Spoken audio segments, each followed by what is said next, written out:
పత్రాలతో భూ కుంభకోణానికి పాల్పడుతున్న ఒక పెద్ద గ్యాంగ్ను హైదరాబాద్లో పోలీసులు ఛేదించారు.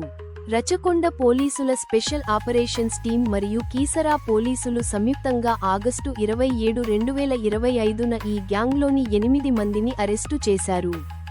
ఈ గ్యాంగ్ హైదరాబాద్ శివారు ప్రాంతాల్లో ఖాళీగా ఉన్న భూములను గుర్తించి వాటి అసలు యజమానులమని నటిస్తూ నకిలీ పత్రాలు తయారు చేసి విక్రయిస్తుండేది.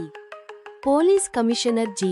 సుధీర్ బాబు పర్యవేక్షణలో జరిగిన ఈ ఆపరేషన్లో నిందితులు నకిలీ సేల్ డీడ్లు మాత్రమే కాకుండా వారి నకిలీ క్లెయిమ్లకు చట్టబద్ధత కల్పించడానికి సివిల్ కేసులను కూడా ప్రభావితం చేయడానికి ప్రయత్నించారు.